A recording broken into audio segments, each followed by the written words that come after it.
When a family and patient enter the doors, one of the first things I do is introduce myself, but also make it clear that because I'm the counselor here, the social worker here, doesn't mean that the family has to see me.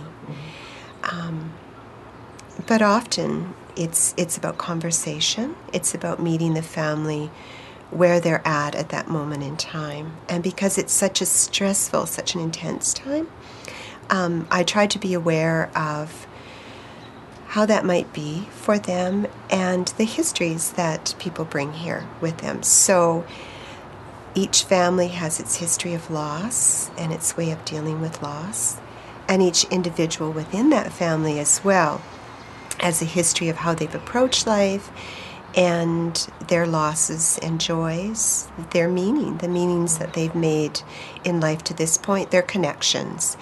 So one of the important things is to find out who is important to them, what is important to them, who are the people that they love and that they're connected to.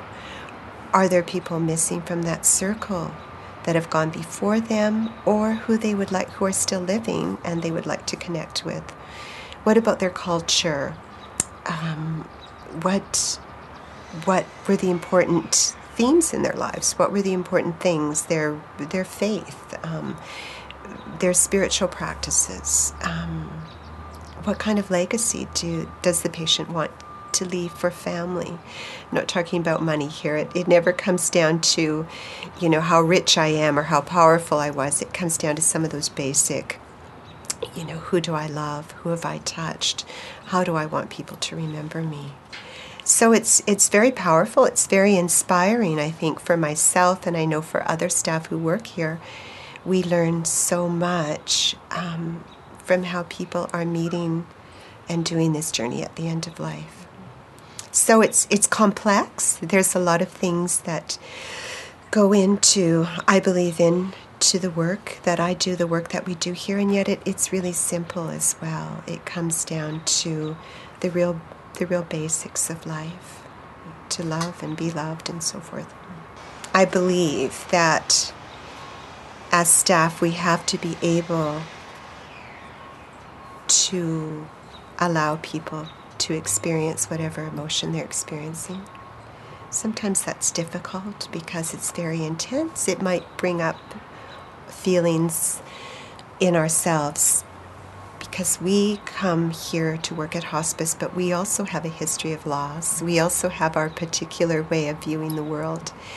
So I think it takes courage to allow families to be where they're at and to not try to change how they're feeling, to be witnesses to that, to hopefully help them hold those feelings and move through whatever they have to move through, but to really honor and respect where they are in that moment and who they are.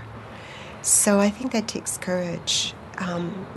And it obviously takes great courage for the families and patients. So it calls upon us to muster our own bravery in the face of that.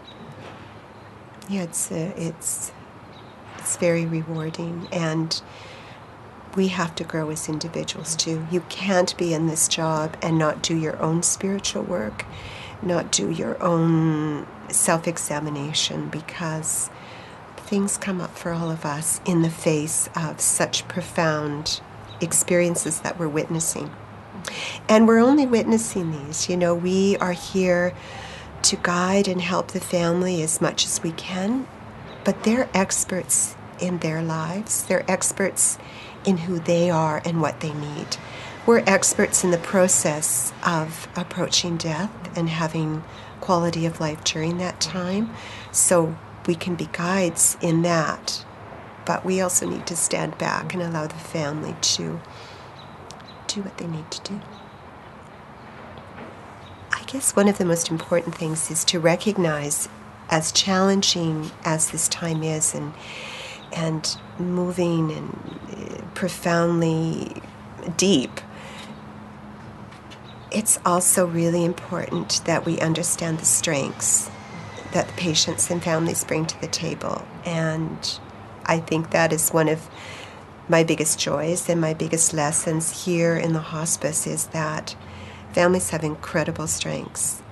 They have such courage in surviving and making meaning through this process. So always it's inspirational. Mm-hmm.